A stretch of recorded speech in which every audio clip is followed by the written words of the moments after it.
Bismillahirrahmanirrahim. Assalamualaikum warahmatullahi wabarakatuh.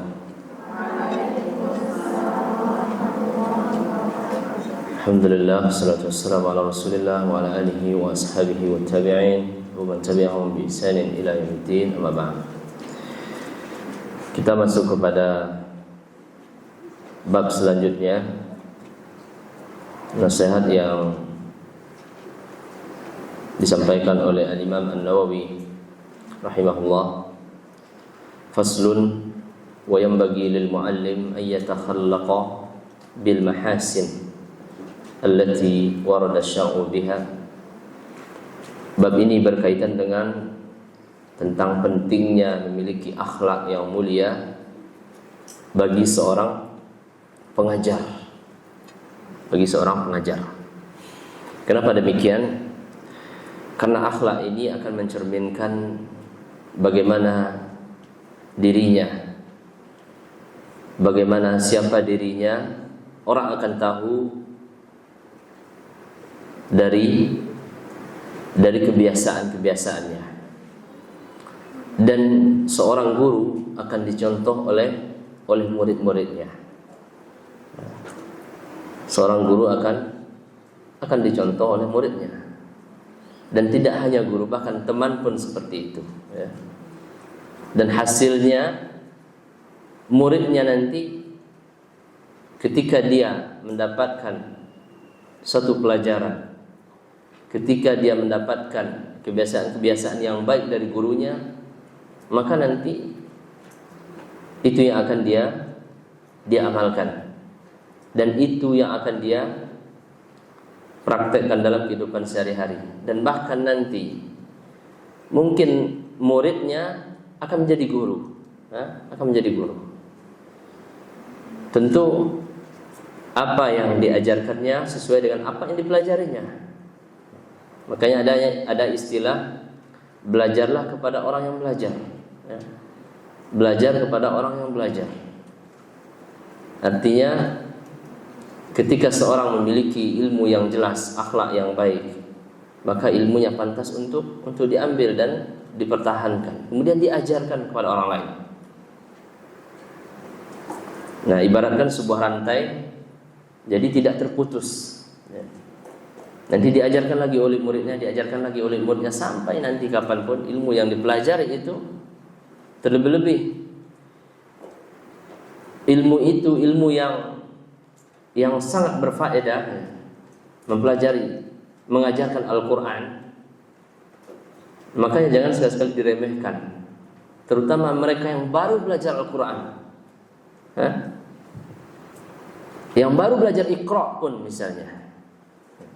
Jangan katakan seorang guru Iqra pahalanya biasalah guru ngaji, guru Iqra doang, ya, pasti lebih rendah dibandingkan dengan guru yang mengajarkan sanad dan sebagainya.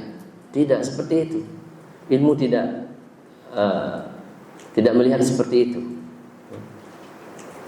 Maka dari itu, sesuatu yang kecil itu bisa mendapatkan faedah yang banyak bagi seorang muallim.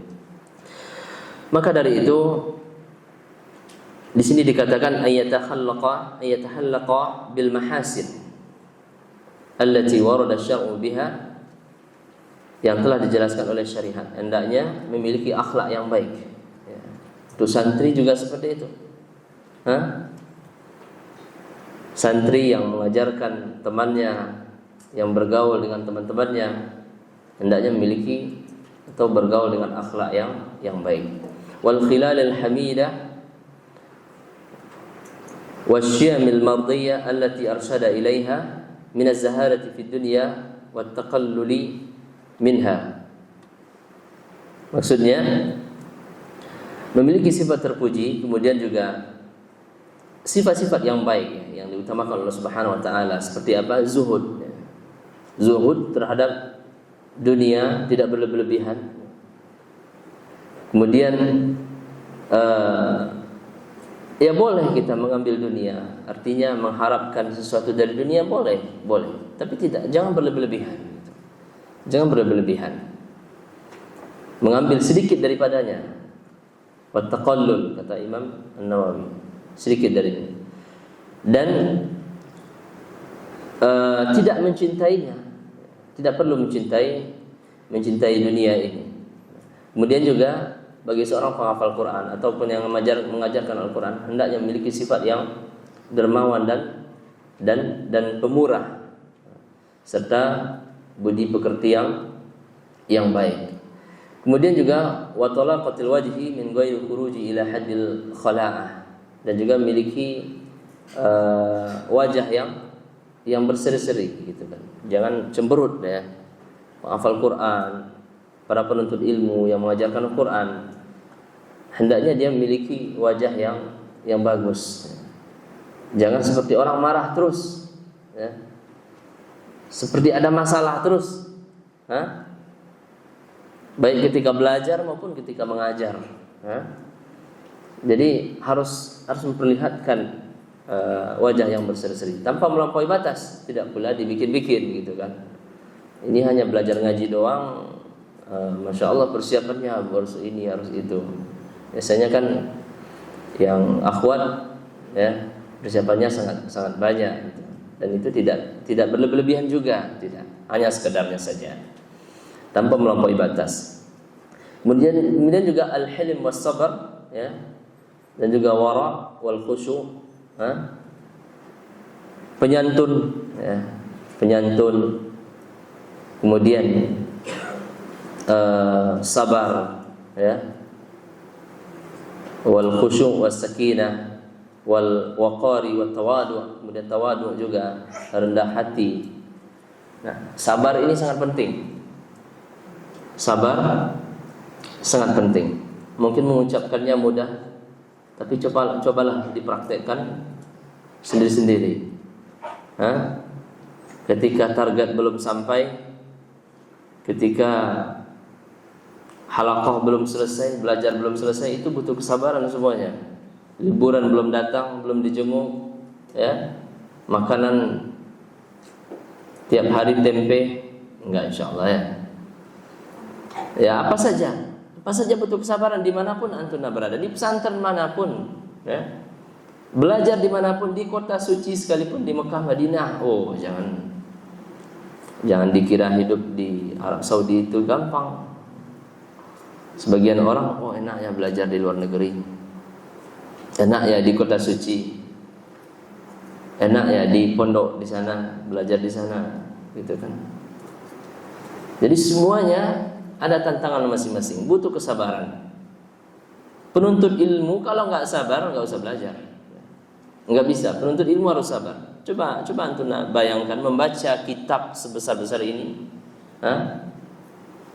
mendengarkan syarah, membaca buku-buku mereka, itu butuh kesabaran. Nggak bisa 5 menit kayak kajian 15 menit, 10 menit selesai. Nggak cukup seperti itu. Bahkan kata para ulama, Imam Syafi'i mengatakan di antara syaratnya adalah tuluz zaman. Waktunya memang panjang untuk belajar itu. Sampai kapanpun kita belajar, maka diikuti terus-menerus, pelan-pelan. Kemudian juga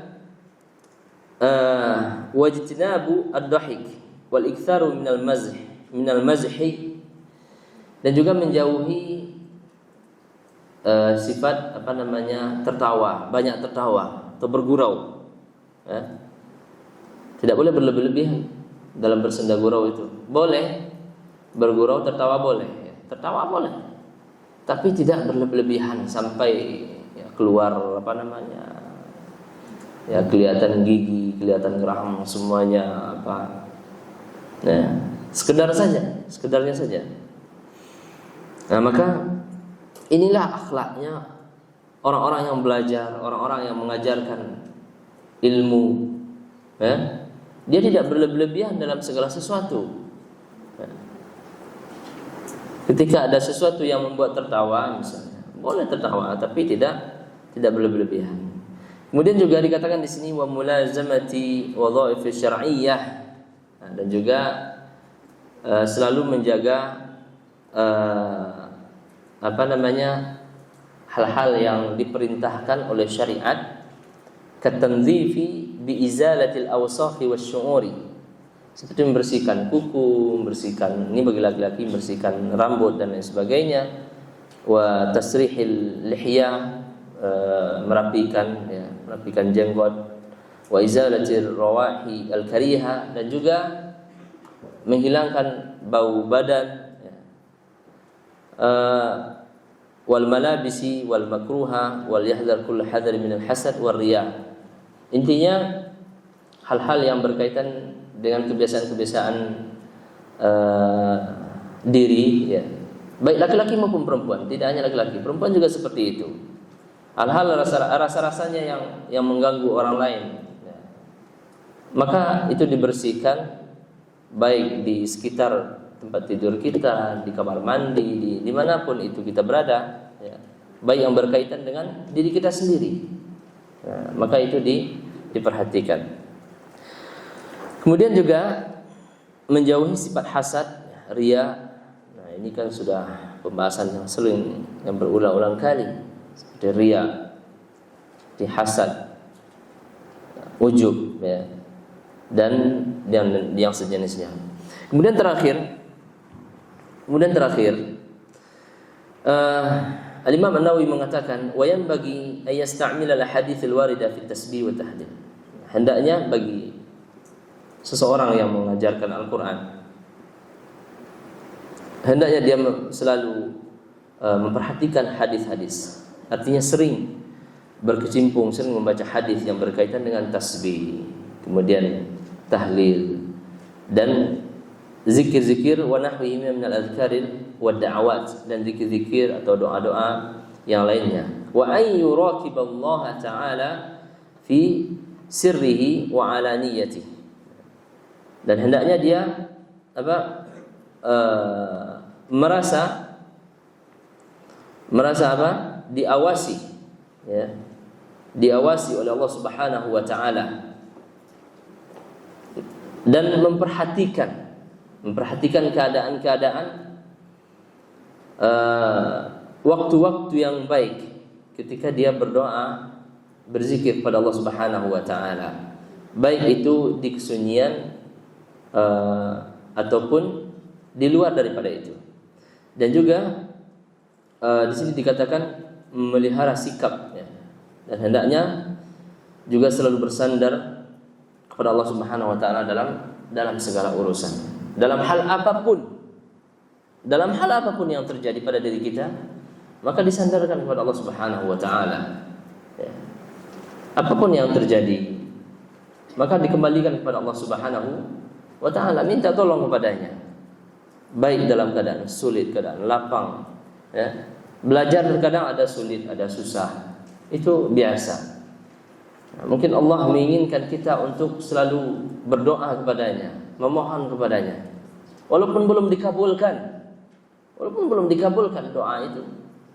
Akan tapi doa, dengan melakukan doa itu saja Allah sudah senang. Allah sudah senang, dan itu termasuk ibadah.